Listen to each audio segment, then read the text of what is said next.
All right. Jeez. All right. So you got the underlying energy down. All right. So remember, Libra, this is typically you, but feel free to go on to the other side here. Okay. And I'll even say, you or the other person, depending on if you guys resonate with the side at all.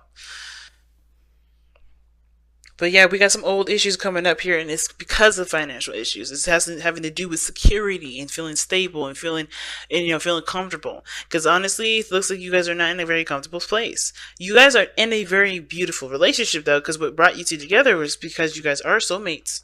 This does indicate soulmate connections. This does indicate that you have a tie together that is profound. Okay. Now, outside of this reading here, soulmates don't have to mean soulmates, right? Excuse me, the lovers don't have to mean soulmates. They can mean that there is this a really profound connection that you feel between you and another person, and it doesn't have to be romantic at the same time. But because this is a soulmate investigation reading, the lovers will automatically mean soulmates to me, okay? Because I'm not reading for anybody other than a soulmate. So just to kind of clear that out if anybody had questions or was wondering.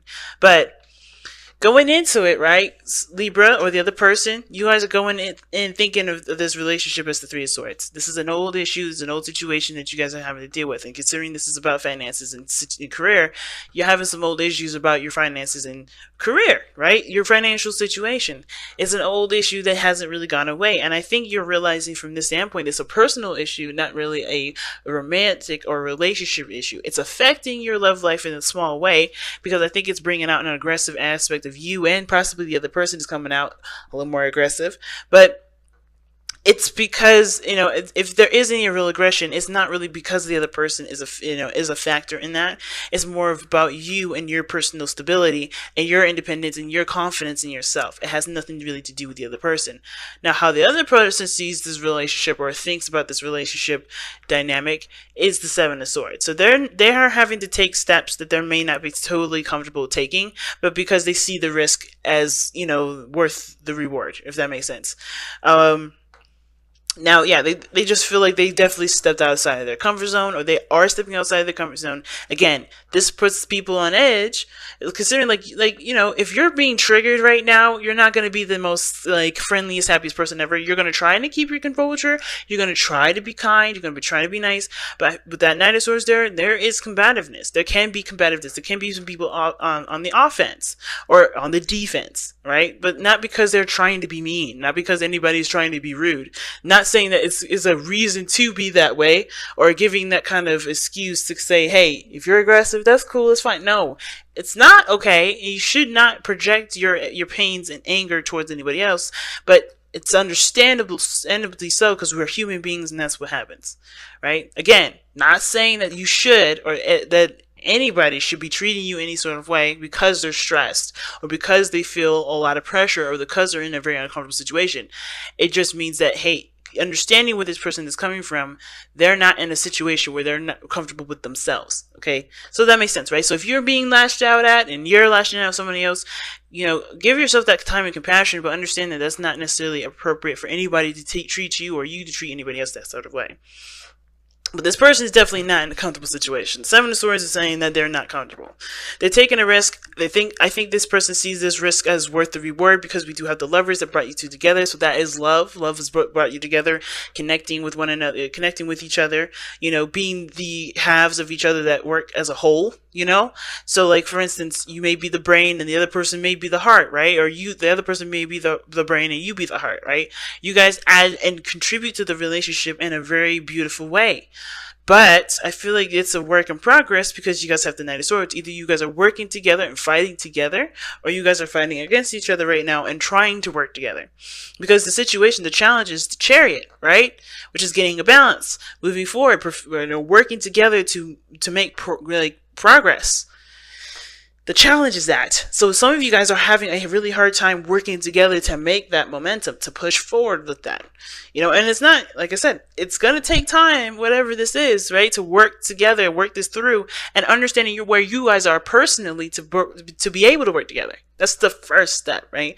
You're not going to be able to work together efficiently until you know where you are coming from, why you're upset, where all this is really hitting home at, because it doesn't really have anything to do with the other person. It has something to do with where you were before. It has something to do with you in the past. Now, That said, this person taking a risk right now, taking a leap of faith, they may be avoiding situations, not really acknowledging how serious the situation may be, or they may not really be acknowledging it as full on as possible. They may be avoiding some situations at the same time. But, which can understandably lead them to to believe that they have been putting in a lot of work, but they don't know where else to work at because they have been avoiding situations. At the same time, if this person is taking a risk, they're looking at the situation, trying to assess and trying to reevaluate what exactly needs to be done, what needs to be put in, what efforts do they need to put in to continue to move forward, because they're not in a situation where they're necessarily happy either. They know they've come a long way. They know that there's been a lot of work that's been put into this already. They know that there's work that needs to be put into it now and moving forward. Right now, they're not sure of what work needs to be done, or they're not sure if they really want to put in all this work, right? Because they could be avoiding, right? They could be, ignoring the situations, right? Therefore, they don't know what to do. But again, like I said, the other way around, the other way I'm reading this is that this person is taking the risks and doing everything that they should, that they feel uncomfortable doing. And they're trying to figure out what else needs to be done because, yes, they've come so far. They've worked so hard to get to this point. They're not looking to fail now. They're looking to expand. They're looking to grow. They're looking to move forward. And you're doing the same thing. You guys are very happy with the accomplishments that y'all have made. You guys are very happy with where you are at this moment. You guys see the situation as a success, and you guys are proud of where you're coming from. You're proud of how hard you've worked. Even though finances and money may be coming up as a situation for you guys, you're not letting this dictate your relationship in the sense of, of this relationship being a success or not. I feel like, you guys are both recognizing how far you've come. While you may be looking at it as a celebration, as a success, the other person's thinking of how to expand, how to move forward, what else needs to be put into it, because they're not necessarily satisfied with where you guys both are financially, but I think that they've put too much into it to say, this is not a success. I think this is something that, both of you truly want. I think this person's taking a very practical approach to it because they do have love for where you guys are, but they want to see more. They believe that there is prosperity. There's more to come out of this. There's so much more to grasp from this, right? There's potential for greatness here. And this is not where they, imagined you guys just staying at. I'm not saying that you're staying in that situation either with the Six of Wands. This is you guys recognizing the steps that you've taken and being happy about it and wanting to celebrate and just to be in the moment.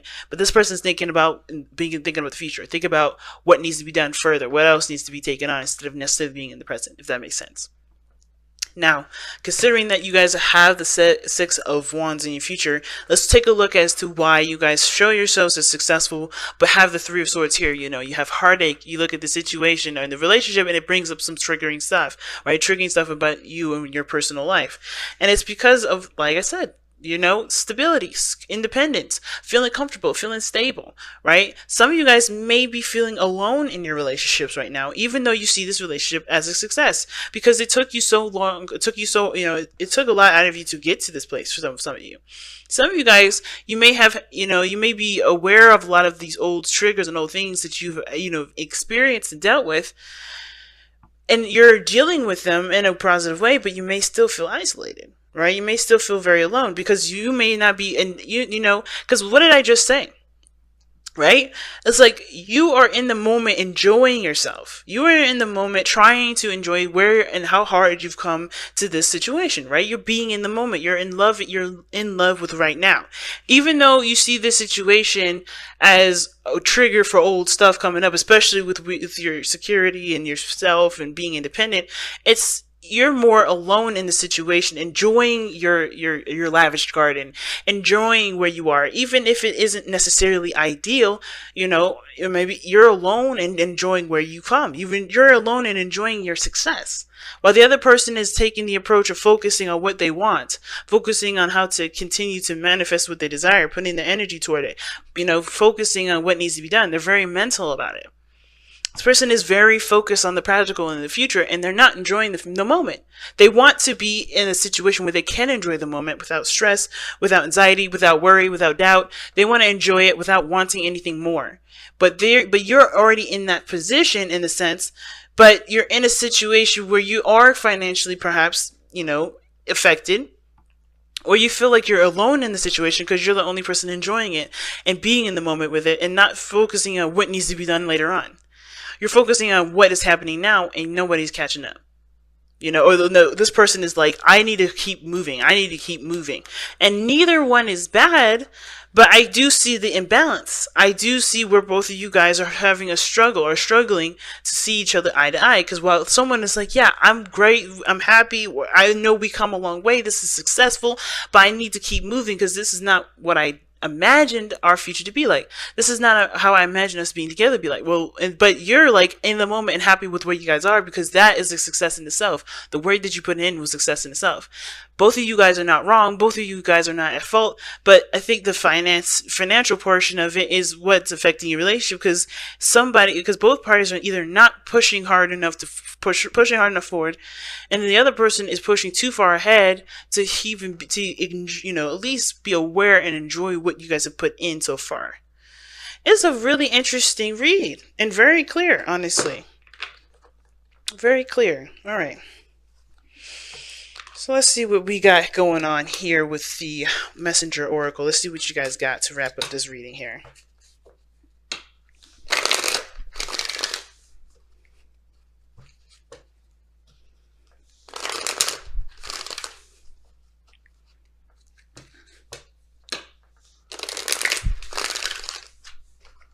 And like I said, remember the sides, right? If you're not feeling very lonely, you wanted to push ahead, then, the other side may be resonating with you. The other person may be feeling, alone and celebrating the present. And you guys may be still getting over old issues, but you guys are happy with how hard and how dedicated you guys have been working towards this place of having, what you want, being content. I find it so interesting that both of you guys' spiritual planes, spiritual energies, are nines. They're both nines. It's pretty awesome. And nines are I feel like they're very individual. They're very, solo. Of course, they all have something to do with the self and the person itself, right? Themselves. They're not really about anything other than the person. But the nine, if you look in numerology, nines are about leadership. Nines are the leaders of the situation. And you guys are both leading a different area in your life. One emotional, one practical, one physical. And it's interesting because while one person's approach is very practical, the other one's very emotional, and your both spiritual energies are opposing or that, right? Show the opposite, stability and emotional. So, like I said, while one person's acting practical, their spiritual is coming from a very emotional place. While the other, and then the other is coming, acting very emotional, very in the moment, not very practical, not very, materialistic. It's coming from a very materialistic, practical or stable place. It's interesting. Elements are definitely swapped in that area. Time to ground. Time to ground. Okay. So let's take a look. See, I just passed it too. I was like, there it is. There it is. Okay. Time to ground. We all experience moments in our lives when we feel confused, unfocused, and surrounded by chaos and turmoil. These moments are often unavoidable and are the lessons these moments can impart. But how you respond to them is a choice only you can make. Take a deep breath and a moment to pause and reconnect with Gaia and nature. Seek the silence of the void within, whilst your spirit spirals downward to anchor itself like an ancient tree root in the cleansing embrace of the earth beneath you.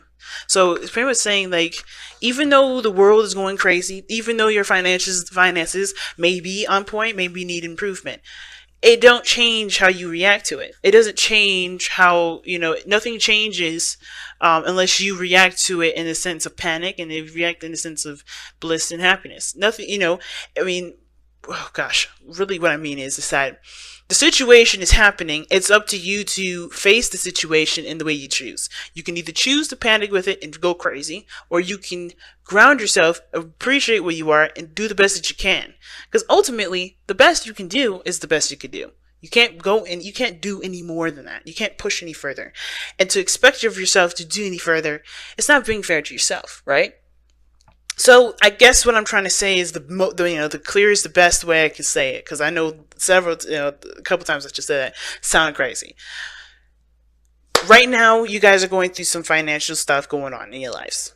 All right, or dealing with some things where where you guys may be having turmoil. You guys may not be seeing eye to eye, right? You guys are not in a balanced place where you guys feel like you can't take control, but you take control by not letting the situation dictate your mood, by not letting your situation dictate how you guys spend time with each other.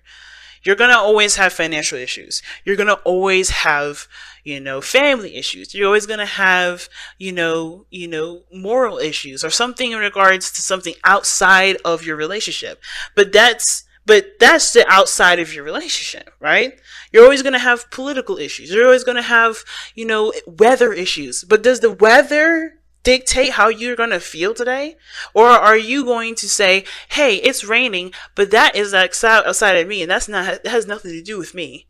And it's not going to affect me because I'm going to continue to do the best that I can with what I've got. Right?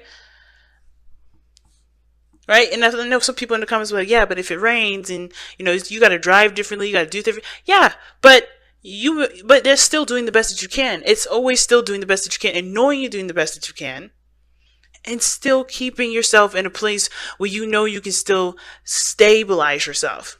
Because at no point, nowhere in this reading does it say that your life is going to crumble because you guys can't get your finances up, down, whatever.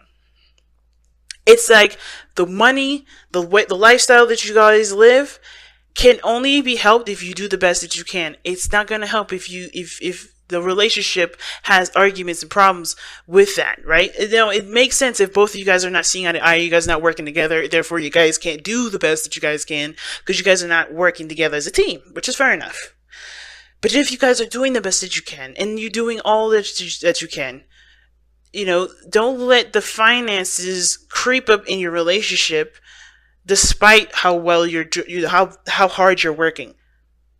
Because if you're doing the best that you can right now, then that's it. You don't, that situation doesn't deserve to take, your happiness or take the feeling that you have with your partner in the most intimate times that money has nothing to do with. You know what I mean?